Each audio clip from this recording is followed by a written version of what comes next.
Hello everybody, Sunday Adelaja here. There have been a lot of noise these days about Chinese and China moving to Africa and Chinese people moving to Africa. Especially recently there has been a video that just came out about a white woman that was talking about Chinese people moving to Africa. Let's see the video. Well, I really admire this lady here. I really admire her. And it's very clear that she's African. She has already adopted us, adopted Africans, and I don't know where she is from, but from her accent, I think she's probably from Australia or New Zealand or somewhere like that. But you know, she's married to a Nigerian, I guess, to an African, and so because of that, you know, she has black children, and she's very passionate. So I like her passion. I like her zeal and a love for Africa, but a lot of the things she was saying, they are baseless. I'm sorry to say. They are baseless, they are not factual. She doesn't have facts for them. She doesn't even have proofs for them. With all my love for her, and despite all my respect for what she's saying and for her passion for us, is they are not accurate, what she was saying. Most of the things she was saying are out of emotions, out of anger, out of frustrations, and probably she herself and her family, from what she was saying, had experienced discrimination from Chinese people. I think maybe they lived in China or they are living in China, I don't know, but they have experienced some kind of discrimination from Chinese people. And so they are thinking that, yes, these people are only evil. But it's, we cannot, you see, I have a book that is called The Danger of Monoculturalism. We cannot just put a whole nation, especially a country that is as big as a whole continent, and put it under one single story that Chinese people are bad and they are evil, they hate Africans and all that. Yes, in every country there are discriminations. Even in your own country, there are people discriminating against black people. And in Europe, there are people discriminating against black people. But let me tell you what, Chinese have not done 1% of the discrimination against black people that white people have done against us. And it is not Chinese people that came to kidnap us and sell us as slaves. It is not Chinese people that came to colonize our continent. It is not Chinese people that came to cut off the hands of Congolese black people. It is not Chinese people that killed millions of black people in Africa, and all kind of that took our kings and dethroned them, destroyed our civilization. Those are not Chinese people. So take it easy, my sister. Take it easy. Take it easy. Let's start with your own grandparents, and you are saying it, and I like what you are saying, because she is not defending white people. She is also saying that this is white people that are going to cause us trouble. But a lot of the things she is saying is, that white people brought AIDS to Africa, and that well, that has to be proved factually, and you have to provide your evidences. Without evidence and facts, we cannot just establish that it's true.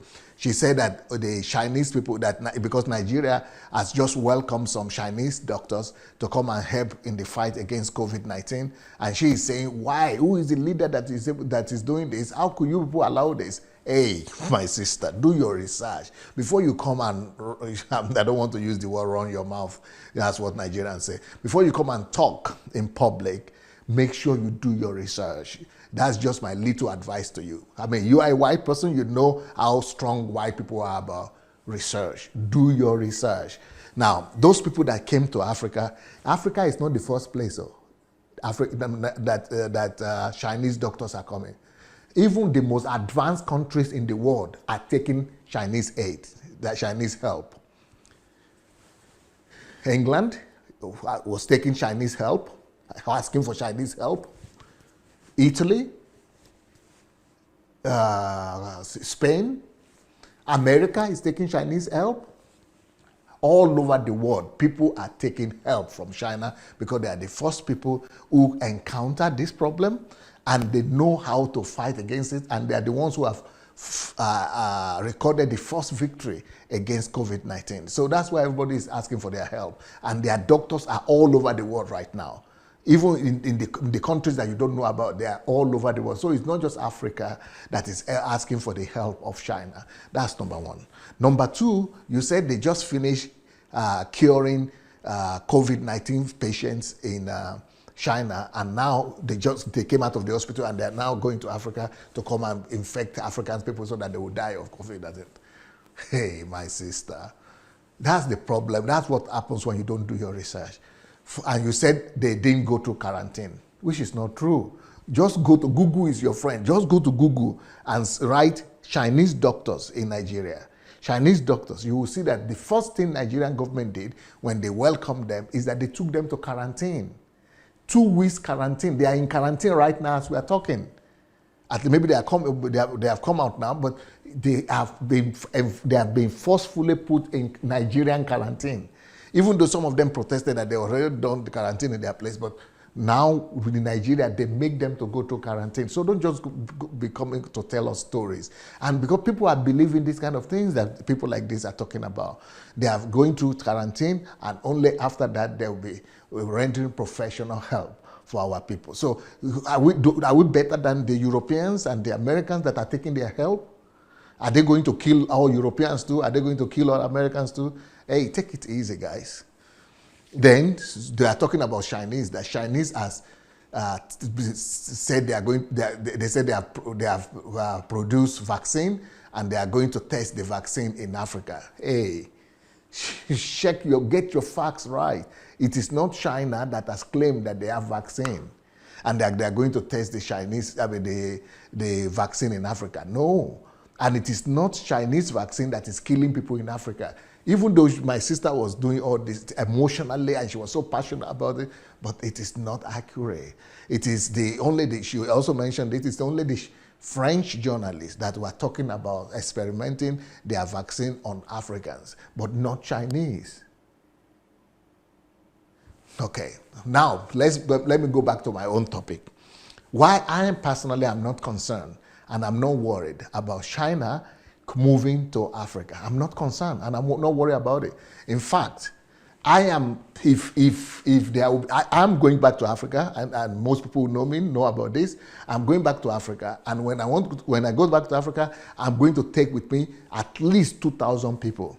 Some of them will be Chinese, some of them will be Koreans, some of them will be Brazilians, some of them will be Americans, Europeans, Australians, New Zealand, Swedish, Scandinavians. 2,000 people are going to go with me. But you know my dream? My dream is that I will be able to have at least 10 million foreigners, white Europeans, come to Africa, to Nigeria alone. 10 million Europeans and Chinese to move to Europe, to Africa. Because you don't know the problem that Africa is facing. There is no way for Africa to catch up with the rest of the world without doing this. We need skilled laborers. We need skilled laborers. From your accent, like I said, the lady's accent is like she's from New Zealand and Australia. Let me tell you the story of Australia.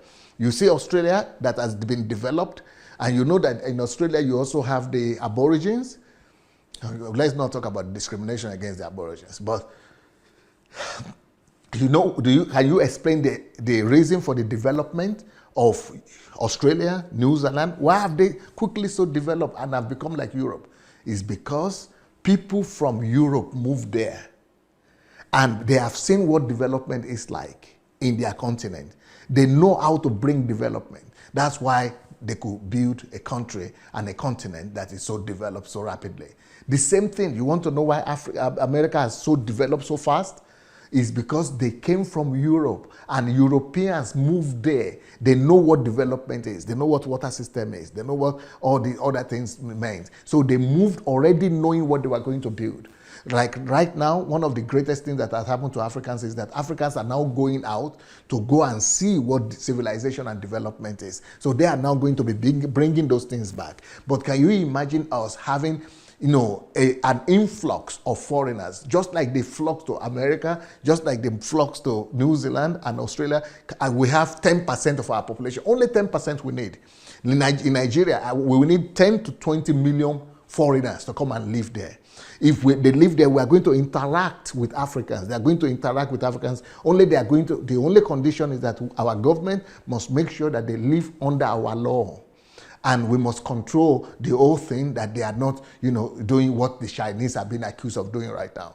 And for me, I think it is the fault of our leaders, of our government, that they are not putting them under control. Because I see some of the horrible things that some Chinese are allowing themselves to do in East Africa. But, they just need to make sure that they live under the law.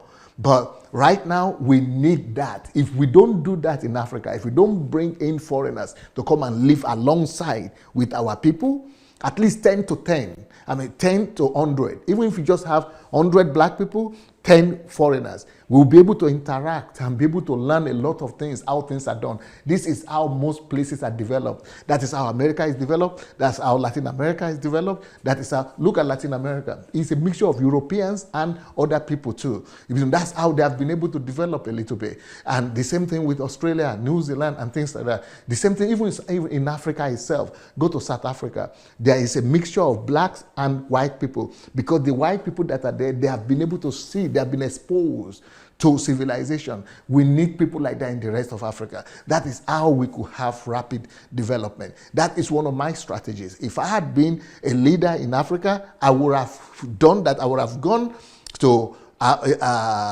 Europe and to Asia and to all these countries, and I would have told them, we'll give you free land, we'll give you free accommodation, we'll give you free visa, residence, we'll give you citizenship, just like America has done.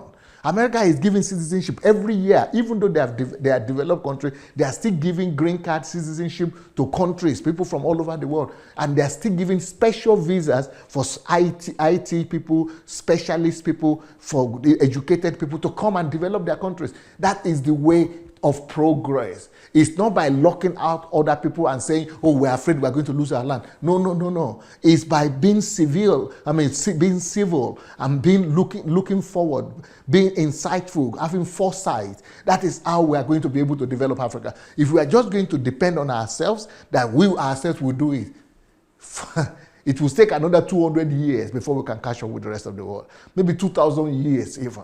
But the cooperation that we have right now, that the African continent has right now with China, is God's blessing. I don't see it as a threat. It is God's blessing. I will welcome Chinese people, and we should say thank you to them, because Europeans have abandoned us. Americans have abandoned us. Before, after independence, after colonization, most African countries were dependent on Europe, and we were thinking they were going to help us grow, but they were only coming to do business for themselves.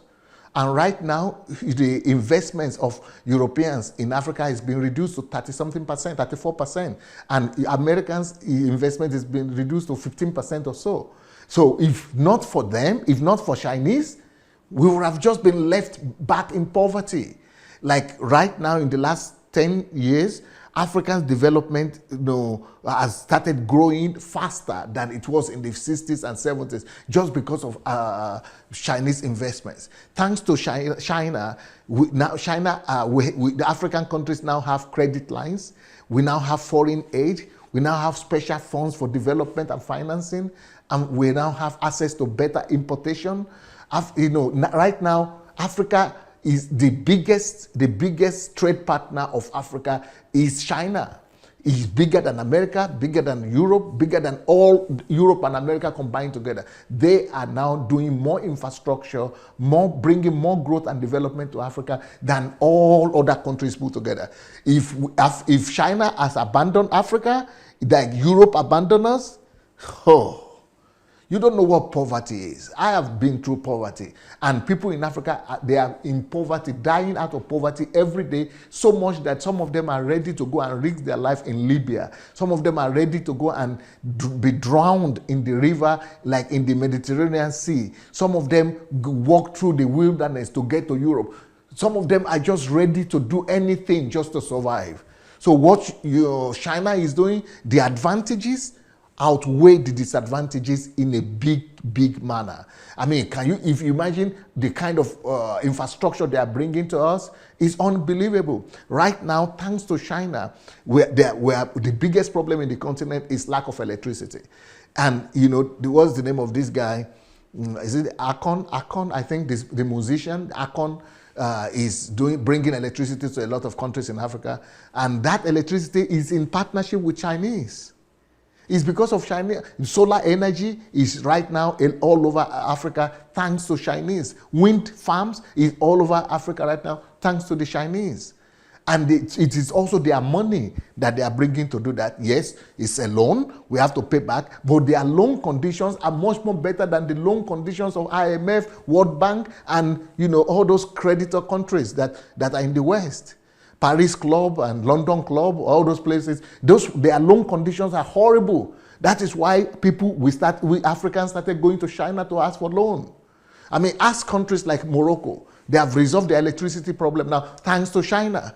Ask countries like Burkina Faso. Ask countries like Kenya.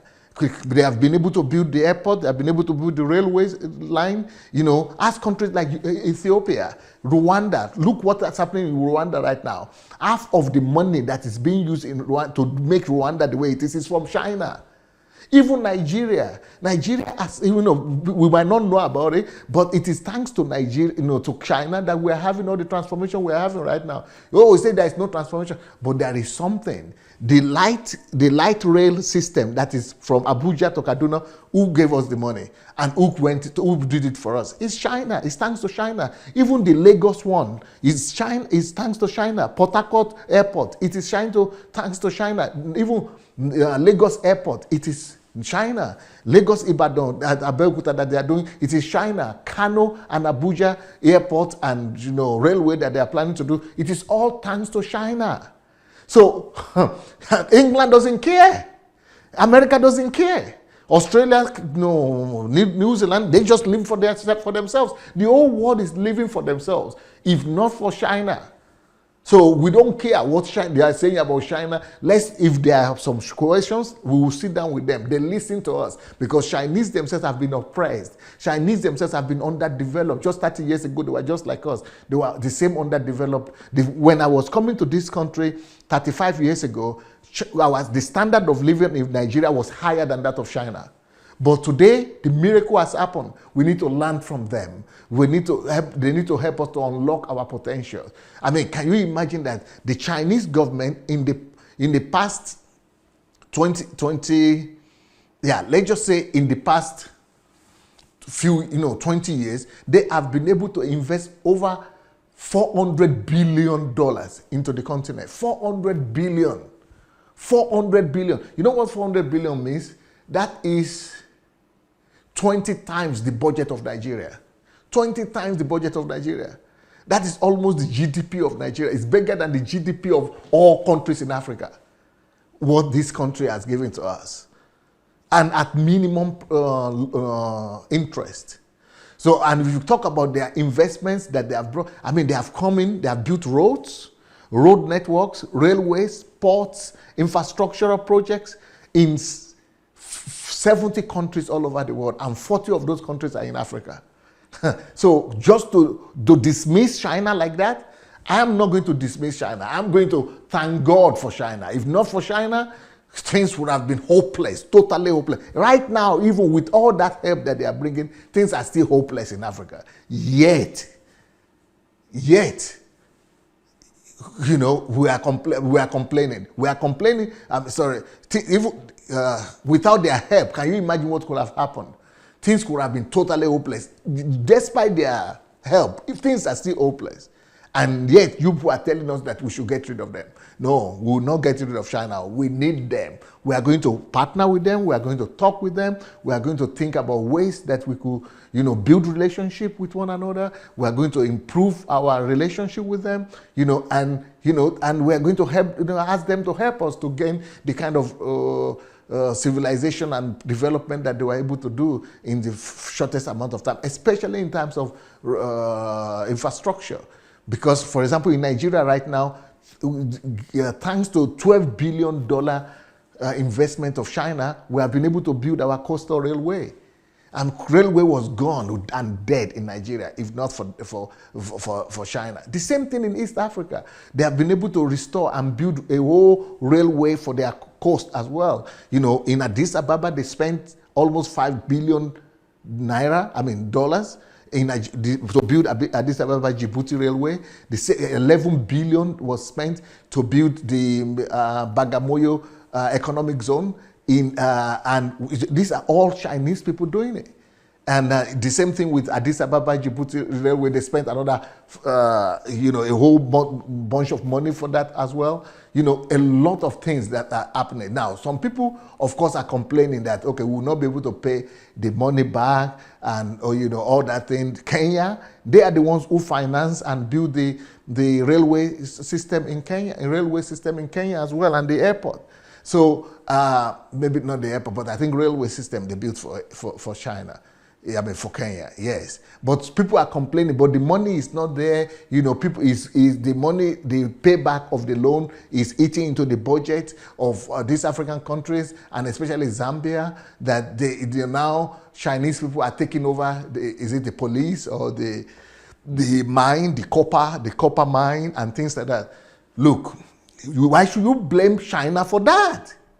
For example, you needed money. You said, please, you are begging me, please, I should give you money. I gave you the money. And you have collateral. You put something down as the collateral. You didn't pay the money. Whose fault it is when I collect the collateral? Is it the person who gave money's fault, or the person who was not responsible enough to be able to meet the conditions of the loan? So I will blame the Africans who take money and go and use it for campaign, for political campaign, and use it for partying and things like that. It is not the person who gave you money when you are in trouble that should be blamed again. I personally think that we need more Chinese companies to come and work and operate in Africa. Right now, we only have 5,000 Chinese companies working and operating in Africa.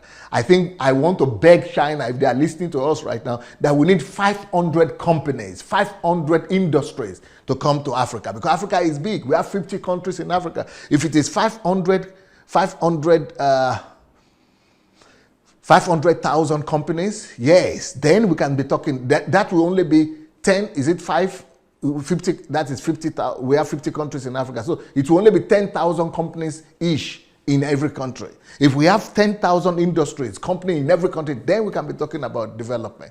We might even need up to 5 million industries for all of Africa, so that we have 50,000 companies in every country. Then we can be talking about, development. Right now, China is also helping us to develop agricultural technology centers, so that so that we will not be using cutlass and hoe to do agriculture again. But they have only built about 100 all over Africa, agriculture technology. We need 100,000 of those centers, agriculture technology centers, so that all countries in Africa, in every state in Nigeria, will have technology centers, so that we will not be using cutlass to do farming again. We need thousands of those. Now, right now, China gives about 50,000 scholarships to Africans, but 50,000, I want to beg them that it's too little. 50,000 is too small. We need 5 million scholarship every year. 5 million. I don't know if you have the money, maybe you'll not be able to afford it, but if we could educate 5 million Africans every year, then we can be talking about industrialization in Africa. So I am not frightened by the fact that Africa is welcoming Chinese, and Chinese are moving to Africa. I think we need more of their presence in Africa for us to be able to have the turnaround that we're hoping to have as a continent. Well, I know people are going to blame me and are going to attack me for this, but my humble opinion, for the love of God, church and nation, peace.